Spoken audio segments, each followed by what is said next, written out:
Well, Roberto Luongo, Hall of Famer. How does that sound? Is it surreal to you?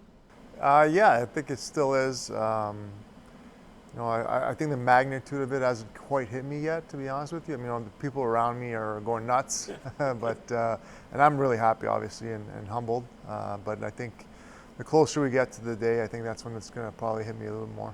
What was the moment like when you got that phone call that you were going into the Hall of Fame? It was pretty surreal, to be honest with you. I was in the office working, saw the Toronto number coming up, so I went into my office, and then all the other people in the office followed me in there, Bill and those guys, and when I picked up, it was Lanny, Mike Gardner. So it's pretty surreal experience, to be honest with you. A lot of emotions going on at the same time, but it was quite the call, and something that I'll remember forever. Was there one thing that popped into your mind when you got the call that maybe you didn't expect? No, I mean, it kind of like just went quickly, to be honest with you. You know, sometimes when in big moments like that, you almost kind of black out. It feels like, and you don't remember most of it, but you just remember when you do hear the announcement per se, and just the number of emotions that go through you at the same time, and the way you feel, and it just brings all of the emotions of all the years of playing hockey back at the same time, and you reminisce a little bit, and as soon as you're done, you call as many people as you can, and that kind of stuff. But it's all good stuff. I know when you played and you'd hit milestones, you were in the moment of trying to compete. You didn't want to talk much about those things. You didn't think much about them. Now that you look back, that you're going into the Hall of Fame, and you look at where you rank in wins and games and all the statistical categories, is it pretty amazing to you what you were able to accomplish during your career?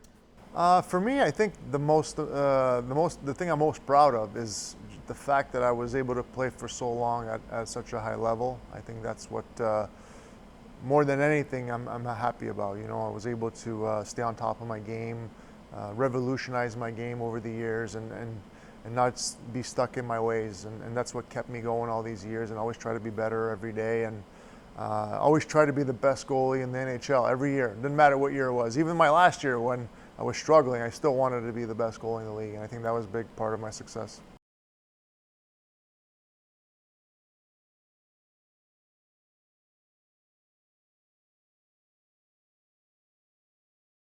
I was hot, I'll tell you that. Wasn't used to the humidity, but I remember coming in, looking for a place, and not knowing my way around, and finding a little townhouse in Coral Springs and settling in there. And then, little by little, you start to get acclimated, and you start to know your way around. And then, all of a sudden, you find a restaurant, pizza time, and then you become friends. And that's how my life kind of grew, from that start in those first few months where you didn't know much to all of a sudden, it's your whole life pretty much.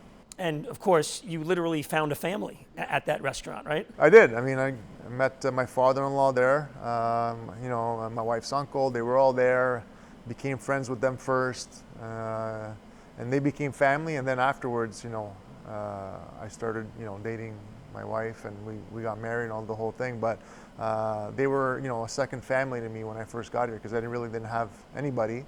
And they took me in, and we would hang out and have dinners, or I'd go to restaurants to see them. So it was really a blessing in disguise in many ways. Blessing for you when you were able to come back to South Florida later on in your career after a number of successful years in Vancouver. What was that like, the return to South Florida? It was great. I mean, I wasn't expecting it, to be honest with you. I mean, once I had the trade. They were trying to trade me for a long time in Vancouver, and at the beginning, I was trying to make it work, maybe to come back to Florida somehow. And after a few months, I realized that was probably not going to be an option, and I started opening up my mind to other cities. And then at the end, to be able to make it work out somehow, I was kind of shocked, but I was happy. And for me, it was just a mission to come back here, and I wanted to get in the playoffs with this team. That was something that I was disappointed that never got a chance to do the first time around, and that was my main goal coming back here, and was able to get them in 1 year, and unfortunately we lost in the first round, the playoffs, but I really wanted to go through a playoff series with this team. What did it mean to you? Obviously, the tragedy at Stoneman Douglas, the school shooting, everybody knows about that. And that first home game when you guys got back from the road and you were the one before a game that takes the microphone, and it has absolutely nothing to do with hockey. Yeah. You were such a leader in that moment, a leader not only for the team but in the community. What stands out when you think back about that night and that speech that you made? Well, there's a lot of things that stand out. I take myself through the whole days leading up to it. We were on the road when it happened, so that was very difficult. Not being able to be here with my wife and kids during that time. And then when we got back and getting ready for the game, in the days leading up to the game, they had asked me if I wanted to do it. And my first reaction was, well, we have a game, how am I going to be able to manage that? But, within 10, 15 minutes of it, I knew that it was something that I wanted to do just because it meant so much to me. And even the morning of the game, coach was asking me if it was really something I wanted to do because, it would be difficult to play the game afterwards. And I said, I really didn't care about hockey at that moment. I just wanted to do this, and it was bigger than hockey. And whatever happened in the game happened afterwards. And luckily enough, for the first 10 minutes of the game, I was not into it at all.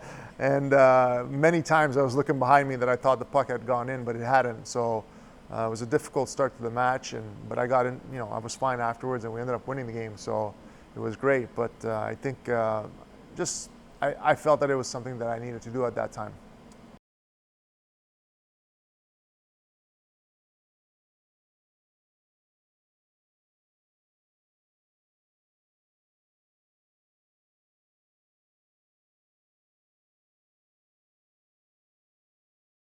Well, the great thing is where our suite is when we watch the games, I can't see it. So it's not something I could look at the whole game. It would be distracting. But yeah, it was a special night. I'm grateful, that they did honor me in that way. And it was right before COVID. I think it was like 2 days before everything was shut down. So it was a bit of an awkward time, but it was still a memorable night, and my family was here, and it was a great ceremony. And I remember when it was going up to the ceiling, we're all emotional. My son was crying uncontrollably, and it was just a special night. And I'm always thankful towards the Panthers that they gave me that opportunity to be the first player retired. All right, Roberto Luongo now, post-retirement, you're getting ready to go into the Hall of Fame in the fall, but you've got a big role in this front office with the Panthers. How are you enjoying it? Is it what you expected? And what is the future for Roberto Luongo? Well, it's already been 3 years, which is crazy that I've been in management.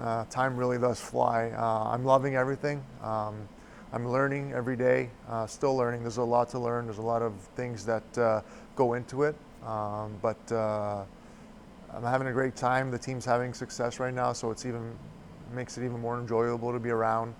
I'm running the goaltending department as well, which is something that's my own, that I can, I make decisions on it, and I have my own people that work for me, and I get to manage them. So maybe a small preview of what the future holds eventually one day. But for now, for me, it's just about learning and helping Bill with decisions and being involved in every meeting and all that kind of stuff. And feeling part of the franchise is the best part. I still feel like I'm part of the team, and the emotions are the same. Even though I'm not on the ice, I still feel the same emotions during a game as if I was playing, which is the best part.